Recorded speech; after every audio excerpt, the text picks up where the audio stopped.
Hi there, this is Antonio Bruni. I'm here to talk to you today about questions arising at application for Social Security disability. There's a lot of words that are thrown around at the application process that have specific meanings to Social Security that don't necessarily have the meaning that they would seem to have. Social Security will throw them around if you're doing the application down in the field office. I'll throw them around at the application, but I would be able to explain them if you were with me. If you're doing the application yourself at home, it could get pretty confusing. So I wanted to go through some of those phrases that you may come across that may seem a little confusing if you've never done an application before, and hopefully this is the first and only time you'll have to do this. So that said, let's get started and go through some of those questions that might come up when you're doing the application the first time. The first one that usually comes up and that is frequently brought up by the Social Security Administration is date last insured. And that causes a lot of confusion. People are wondering if that means like their Blue Cross Blue Shield, their personal health insurance. What do you mean, am I insured? And what date last insured basically means is, are you insured for Social Security disability insurance? And that's one thing that a lot of people don't realize is Social Security disability is an insurance program. You pay for it when you work. They take FICA out of every check, and that's how you become eligible for SSDI, Social Security Disability Insurance. It's an insurance program, and the FICA is a premium. When you stop working, your premiums expire 5 years after you stop working. So even if you've worked your whole life, and I get that question all the time, is what do you mean? I've worked 40 years. I've been working my whole life. Well, if you wait more than 5 years after you stop working, even if you've been working for 40 years, you're not eligible for Social Security disability insurance. You quit paying your premiums, and 5 years later, your premiums lapse. Your insurance is no longer valid. So even if you've worked your whole life, you're past your date last insured, you're no longer eligible for benefits. Another key thing to understand is date last insured doesn't mean that you have to apply by that date. What date last insured means is you have to be disabled by your date last insured. So if your date last insured is December 31st of 2016 and you apply on January 31st of 2017, you can be okay if you tell them you were disabled in January of 2016 because you're saying you were disabled before your date last insured. So I know that's confusing. We'll actually come up to that in a minute, but you just have to be disabled before your date last insured. One of the other issues that comes up with date last insured is under the table work or self-employment, and that has to do with what I talked about a minute ago, and that's the FICA. If you're not paying taxes when you're working, so if you're a construction worker and you're being paid cash under the table, you're not paying your FICA, you're not paying your premium for Social Security disability insurance, you're not eligible for Social Security disability. And same with self-employment. If you don't pay your self-employment FICA taxes, even though you've been paying some of your other taxes, if you're not paying your FICA, you're not eligible for Social Security disability.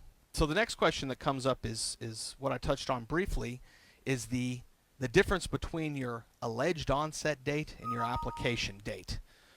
So when I was saying if you apply on January 31st of 2017, but you allege onset date of January 31st of 2016, you're okay.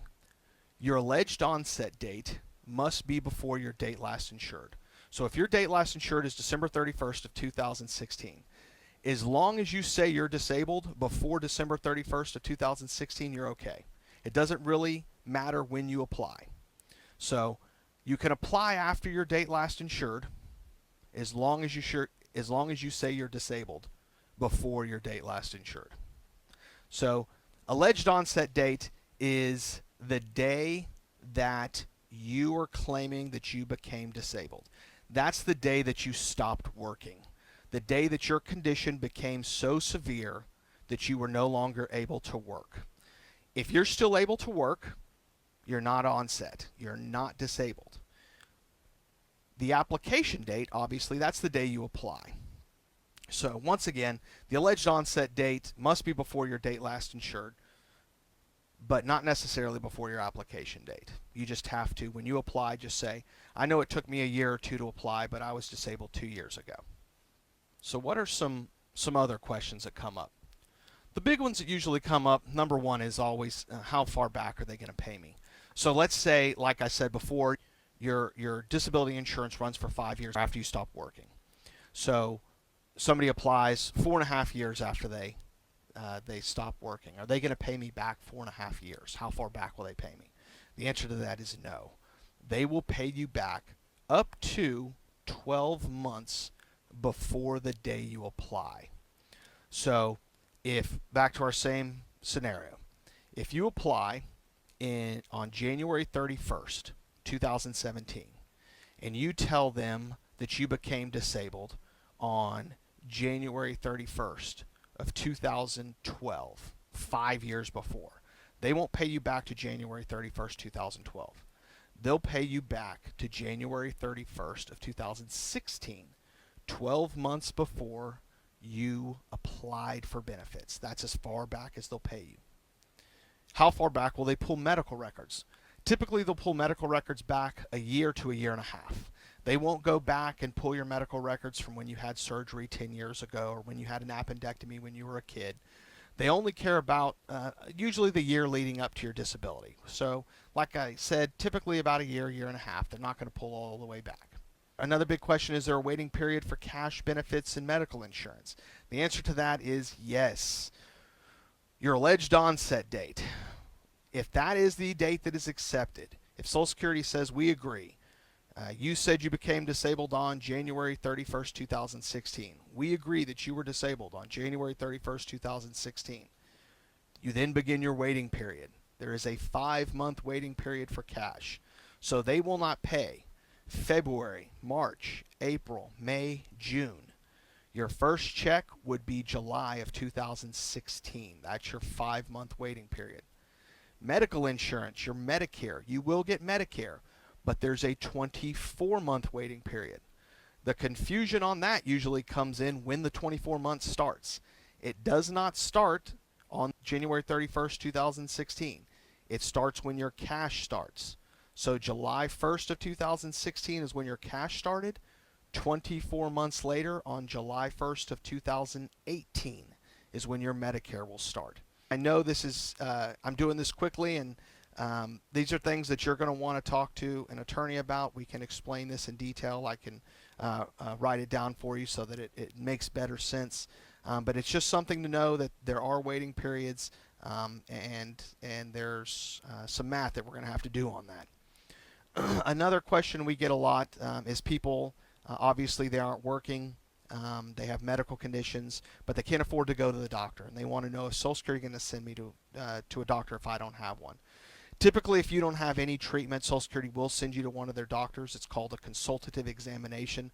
They'll send you to a one-off examination. It's just one time. The doctor will give you a full exam, either a mental or a physical examination, depending on what your claims are for disability. That doctor will give a full report to Social Security, and they will then use that report to make a determination. You won't get to return to that doctor. It'll just be that one-time examination. Typically, those doctors are fairly conservative and don't tend to help the case a lot. So I always recommend establishing treatment. There's a lot of clinics that'll give free or low-cost treatment locally. So you're really going to want to take advantage of those if you can. I have a list of those. You can contact this office, and we'll help steer you in the right direction. So that's a list of a lot of the questions that arise at application. There's a whole lot more that come up, but don't want to take up too much of your time. We're always here to help. If you have any questions, we're here, we're available. Contact us today for a free no obligation consultation. Our phone number's here on the screen. If you have any questions, concerns, thoughts, give us a call. We're happy to help. We'll talk to you soon. Y'all have a great day.